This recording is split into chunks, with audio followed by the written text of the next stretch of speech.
देखिए, चीन का बहुत बड़ा रोल हो रहा है हमारे एरिया में। अब जहाँ तक ताल्लुक है पाकिस्तान का और चाइना का, ये तो हम सब जानते हैं जब से मोदी सरकार आई है।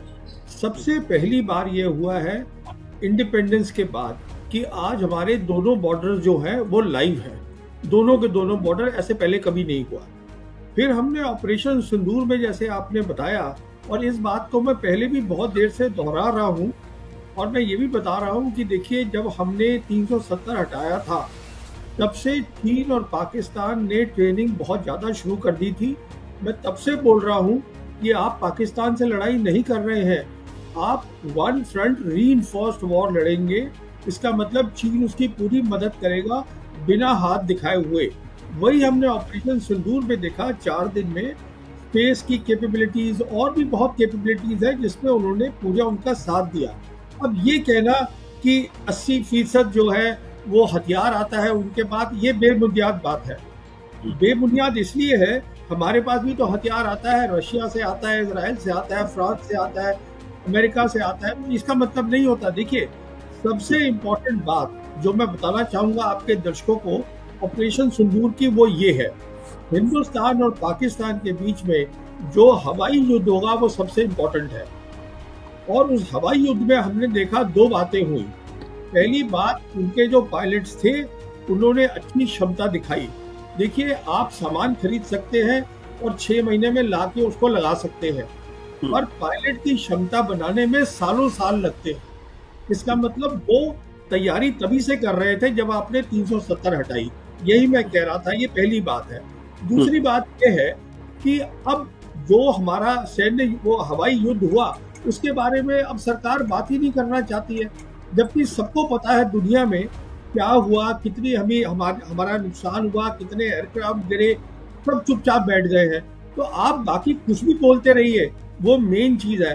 तो कहने का मतलब ये है, अगर यहाँ पे कोई समझ रहा है हमने अच्छा किया ऑपरेशन सिंदूर में, तो मैं उससे सहमत नहीं हूँ। अब आइए, आपने दूसरी बात रखी दलाई लामा की। देखिए, दलाई लामा एक बहुत ही सेंसिटिव सब्जेक्ट है चाइना के लिए।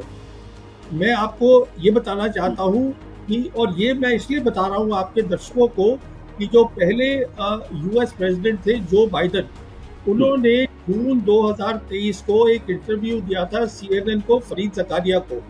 उसमें उन्होंने ये कहा था, और बहुत ज़रूरी बात है, कि चीन जो है वो एक्सपेंशनिस्ट नहीं है। वो जाके कहीं पर मिलिट्री, ये मतलब दुनिया पे कब्जा नहीं करना चाहता है, पर जो वो कहता है हमारा है वो उसको लेगा। और वो 2 चीजें बोलता है वो हमारी हैं, वो है ताइवान और तिब्बत, और अरुणाचल प्रदेश को वो साउथ तिब्बत बोलते हैं। तो कहने का मतलब ये है, दलाई लामा जो है उनके लिए बहुत इम्पोर्टेंट है। वो इसलिए है क्योंकि दलाई लामा आखिरी कड़ी है उनके लिए पूरा कब्जा करने की तिब्बत पर। अभी जो तिब्बत है, उन्होंने तिब्बत को पूरा बदल दिया है। जो उनका तिब्बत ऑटोनोमस रीजन पूरा बदल चुका है। तो वहां पर अभी वो पहली वाली कोई बात नहीं है, 5G आ गई है, सब इंडस्ट्री आ गई है, सब कुछ हो गया। अभी जो लास्ट कड़ी है वो दलाई लामा है। अब दलाई लामा जब ये बोलता है कि मैं तय करूंगा कि मेरा रीइंकार्नेशन कैसे होगा, मैं का मतलब मेरा जो ट्रस्ट है वो तय करेगा। जी जी। तो कहने का मतलब ये है कि ये चीन को एक्सेप्टेबल नहीं है, क्योंकि चीन के हिसाब से अरुणाचल प्रदेश जो है वो साउथ तिब्बत है, वो कंसोलिडेट करेगा पहले अपनी पोजीशन तिब्बत में, कि ये दलाई लामा जब चले जाते हैं दुनिया से उसके बाद वो तय करेंगे। तो कहने का मतलब ये है, हमारी चीन हमसे सिर्फ एक ही मुद्दे पे लड़ाई करेगा, और वो है दलाई लामा का मुद्दा, और किसी पे नहीं करेगा। बाकी के लिए वो पाकिस्तान काफी है, चीन हमें अपने बराबरी का समझता ही नहीं है, पर इस मुद्दे पे वो लड़ाई करेगा। अब आपने बोला लड़ाई की बात, देखिए वो एक लड़ाई होगी जो दुनिया ने देखी भी नहीं है आज तक। मैं अपने दर्शकों को मिसाल देता हूँ छोटी सी। देखिए, क्या हुआ था कि जब एक युद्ध हुआ था 1991 का, जो इराक वॉर हुई थी, जिसको हम ऑपरेशन डेजर्ट स्टॉर्म बोलते हैं, उसमें अमेरिकन फोर्सेस ने 44 डेज की एयर कैंपेन करी। उसके बाद ग्राउंड में कुछ था ही नहीं, और 100 घंटे में सब कुछ निपटा दिया। कहने का मतलब ये यहाँ पर 44 डेज नहीं होगा, इसको मैं समझा चुका हूँ, किताब भी लिख चुका हूँ। ये लड़ाई होगी अगर चीन लड़ेगा, तो वो जो चीजें कह रहा है मैं वापस लूंगा। आज वो क्लेम कर रहा है अरुणाचल प्रदेश, आज जिसको वो साउथ तिब्बत बोलता है, आज वो क्लेम कर रहा है पूरा लद्दाख। उसके पास काबिलियत है और मैं समझता हूं कि वो 10 दिन में एक डिसाइसिव जो है लड़ाई लड़ सकता है। तो हमारा खतरा बहुत ज्यादा बहुत बढ़ गया है। अब आपने तीसरी बात करी, क्या हम तैयार हैं? तो मैं आपको बताना चाहता हूँ, ये मुझे बहुत कोई खुशी नहीं होती बताते हुए हम तैयार नहीं हैं। हम इसलिए तैयार नहीं हैं, पहली बात तो हमें देखिए, अब मैं आपके दर्शकों को बताता हूँ, हमारे वो जो डिप्टी चीफ हैं इंडियन आर्मी के, लेफ्टिनेंट जनरल राहुल सिंह, उन्होंने बोला कि वो 1 बॉर्डर और 2, 1 बॉर्डर 2 एनिमीज एडवर्सरीज, वो बोला सब। अरे भाई, ये तो आपको पहले से पता होना चाहिए था। आपका दुश्मन कौन है, उसकी ताकत कितनी है, अब आप आज हैरान क्यों हो रहे हैं? ये तो आपका काम था ना, पता होने का कि कौन किससे मैं लड़ाई लड़ रहा हूँ। ये अब आप बता रहे हैं कि वो इसलिए था, ये बहानेबाजी का काम है। कहने का मतलब ये है कि आपको ये पता होना चाहिए, अगर आप प्रोफेशनल फौज है, मेरा दुश्मन कौन है, उसकी काबिलियत क्या है, मेरी काबिलियत क्या है, क्या मैं उसके साथ लड़ाई कर सकता हूँ। तो कहने का मतलब ये है, जो ऑपरेशन सिंदूर था, अगर आप देखिए ध्यान से, तो वो तो लड़ाई थी ही नहीं। क्योंकि अगर आप अपनी सेना को ये बोल रहे हैं, एयरफोर्स को, कि साहब आप नॉन मिलिट्री टारगेट पे हिट करेंगे, नॉन मिलिट्री टारगेट, जो आपकी मिलिट्री की सबसे बड़ी ताकत है एयरफोर्स, उसको आप बोल रहे हैं नॉन मिलिट्री टारगेट लगाइए।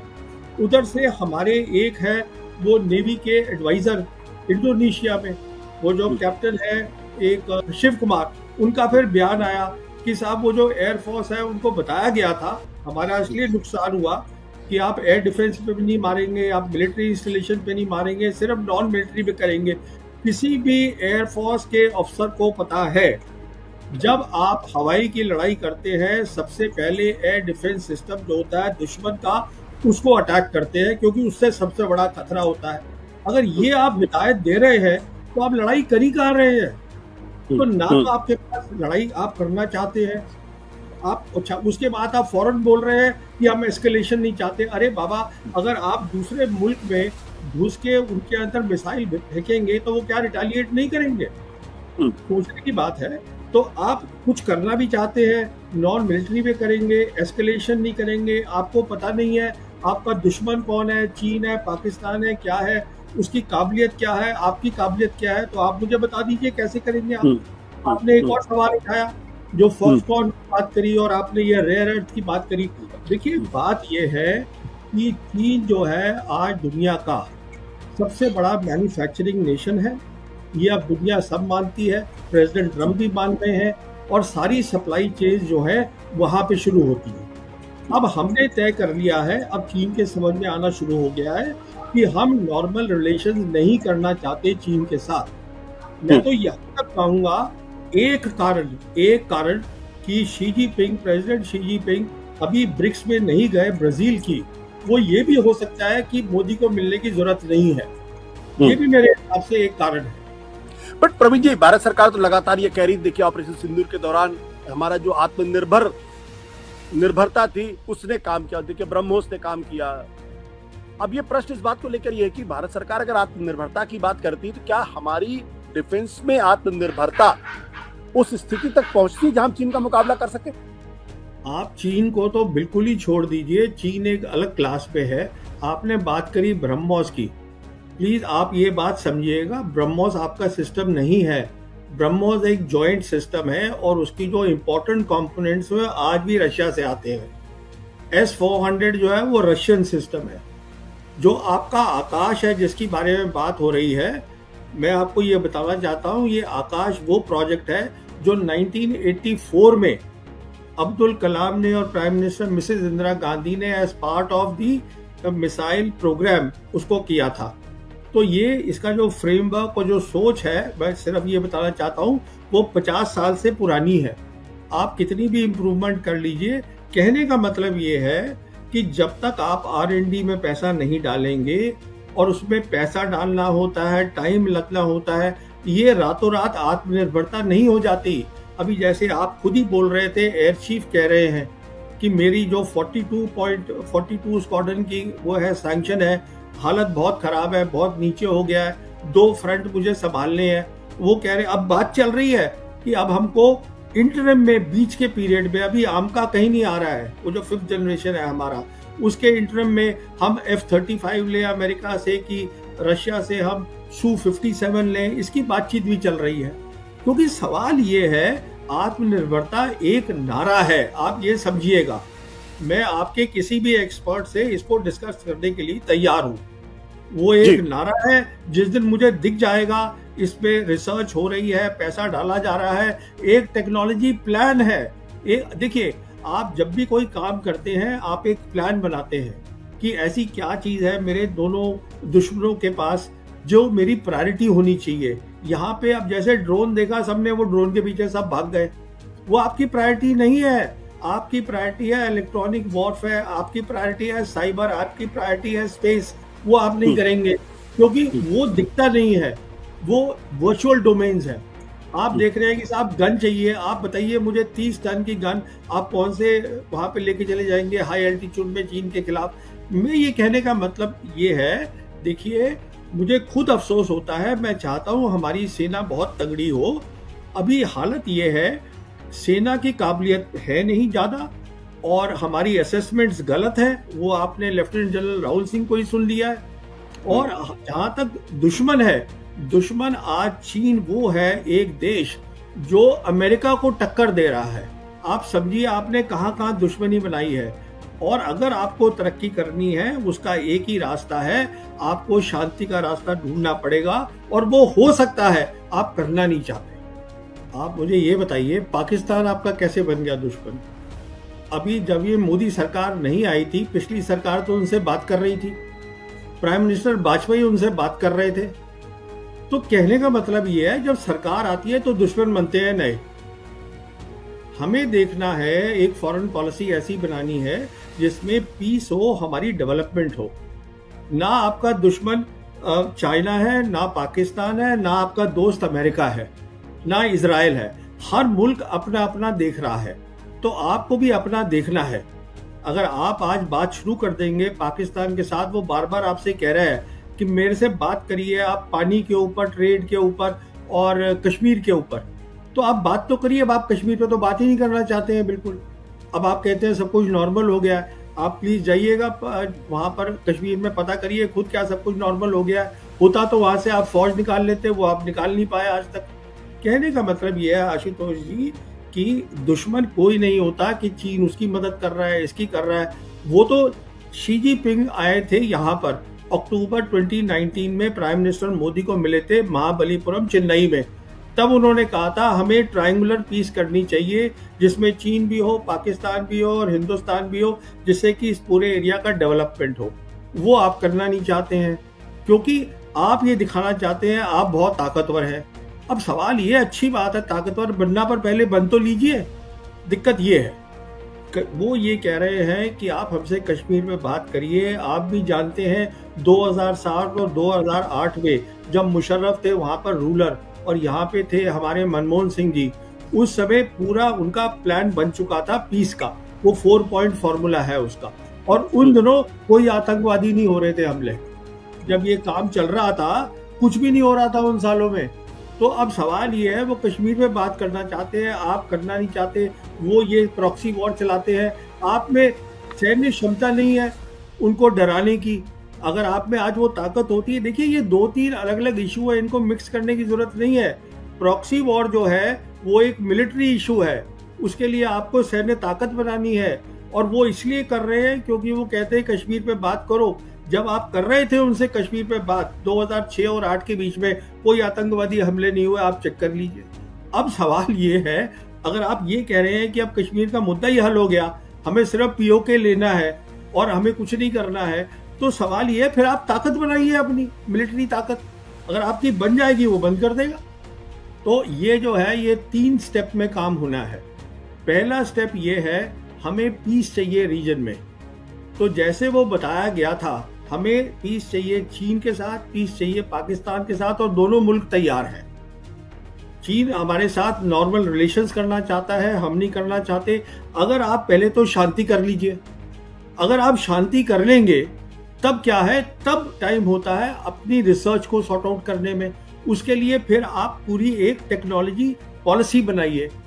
वो दूसरा स्टेप है कि साहब हमें क्या चीज़ चाहिए, कौन सी चीज़ हम बाहर से लाएंगे, कौन सी चीज़ के लिए हमको रशिया से जॉइंट वेंचर करना चाहिए, किसमें हम R&D डालेंगे, वो दूसरा स्टेप है। उसके बाद फिर वो टाइम आएगा जब आप कहेंगे कि मैं, और आपको लड़ाई फिर लड़ने की जरूरत ही नहीं पड़ेगी शायद। अगर आप इतनी कोऑपरेशन कर रहे हैं और खुशहाली हो रही है, साउथ एशिया में तरक्की हो रही है, फिर आप किस बात की लड़ाई करेंगे? फिर भी आपको सैन्य शक्ति बनानी है क्योंकि डिफरेंस होना चाहिए। पर हम अब जो मैं आपको प्लान बता रहा हूँ वो अगले 10 से 15 साल का प्लान है। उस समय क्या हालत होगी किसको क्या पता है। पर आप तैयारी तो करिए, अपना टेक्नोलॉजी मैप बनाइए, आप पीस करिए रीजन के अंदर। उसके बाद देखिए स्टैंड हमारा क्या है कश्मीर पे। कश्मीर पे 4 पॉइंट फॉर्मूला था मुशर्रफ का, हमने उस पर बातचीत करी, बैक चैनल बातचीत हो रही थी पाकिस्तान के साथ। तो कश्मीर का वो मुद्दा है जिसमें आपको बात करनी है। और आज कश्मीर जो है उसमें चीन भी फिजिकली बैठा हुआ है, चीन फिजिकली बैठा है। लद्दाख में, आपके ईस्ट लद्दाख में बैठा है, पाकिस्तान के पास है, आपके पास है। जो आप कश्मीर का नक्शा देखें तो इस पे तो बात करिए आप उनके साथ। अच्छा, जहां तक ताल्लुक है उसका, चीन का ताल्लुक है, दलाई लामा उनके लिए एक सेंसिटिव सब्जेक्ट है। पर अगर आप उसकी हिस्ट्री पूरी देखें तो वो आपसे लड़ाई नहीं करना चाहता है। चीन सिर्फ ये चाहता है कि जो दलाई लामा जो है आप उसमें इंटरफेरेंस ना करें, जो आप कर रहे हैं। मिसाल देता हूं आपको, नैन्सी पेलोसी जो यूएस स्पीकर होती थी, वो अगस्त 2022 में वो गई थी वहां पर ताइवान। उन्होंने वहां पे प्रॉब्लम क्रिएट करी। ताइवान में जाके वो डेमोक्रेसी को सपोर्ट करने गई थी। फिर वहां पे क्या हुआ कि जो चाइना थी उसने अपनी एयरफोर्स को और न्यू नॉर्मल बना दिया वहां पर। अच्छा, उसके बाद वो यहाँ पर आई जून 2024 में। और क्यों आई? वो रिजॉल्व तिब्बत एक्ट देने के लिए। वो एक ऐसा एक्ट था जो बाइडेन एडमिनिस्ट्रेशन ने सेनेट और हाउस में पास हुआ था। अच्छा, उनको मालूम था कि एक हफ्ते के अंदर अंदर दलाई लामा खुद अमेरिका जा रहे थे अपनी नी सर्जरी करवाने, पर वो उसको यहाँ देना चाहती थी क्योंकि मोदी सरकार भी वही चाहती थी। वो इसलिए चाहती थी, वो आई थी अपने पूरे लॉ मेकर्स के साथ, और भी उनके बहुत लोग आए थे कांग्रेस के। फिर वो जॉइंट फोटोग्राफ्स है प्राइम मिनिस्टर की, नेशनल सिक्योरिटी एडवाइजर डोवल की, वो सब साथ थे। अब सवाल ये है उनका यहाँ आने का मतलब क्या था, धर्मशाला में आके वो देने का। हमारी धरती को इस्तेमाल करना, वो उसको प्रोवोक करने के लिए चाइना को against the Dalai Lama, it doesn't make sense at all. और this is something that the government of India, देखिए वो सोचना है, दलाई लामा जो है वो रिलीजियस लीडर नहीं है, वो रिलीजियस और पॉलिटिकल लीडर दोनों थे। हमने चीन की बहुत मदद करी है। 1959 में दलाई लामा आए थे। अभी मैं उनका जो 1959 में वो यहाँ हिंदुस्तान भाग कर आए थे दलाई लामा, तब से वो इधर ही हैं। अच्छा, 1960 से धर्मशाला में बैठे हैं। हमने उनकी कितनी मदद करी, वो मैं अभी वो इंटरव्यू सुन रहा था सिंकियों उनके जो है पीपा सरिंग की, तो वो बता रहे थे कि देखिए आज हम 25 मुल्कों में फैले हुए हैं। उनके बहुत बड़े दफ्तर है अमेरिका के अंदर और लंदन के अंदर, तो उनका डायस्पोरा पूरा हर जगह है। तो हम उनकी इतनी मदद कर ही चुके हैं। तो अब अगर वो सवाल, मैं ये कहता हूँ कि अब उनको सोचना चाहिए, हाँ ठीक है अमेरिका ज़्यादा पावरफुल है तो आप अपना मेन दफ्तर वहाँ खोल लीजिए। मैं ये कह रहा हूँ, देखिए आप अगर ये कहेंगे कि वहाँ पर तिब्बत के अंदर चीज ये कर रहा है वो कर रहा है, ये आप तभी कह सकते हैं जब आप ग्लोबल पावर है, कि आपको हर चीज का ध्यान रखना है और आपको नजर रखनी है हर चीज के ऊपर। आप इस समय आप उस स्टेज पर हैं कि आप अपना नेशनल इंटरेस्ट देखिए।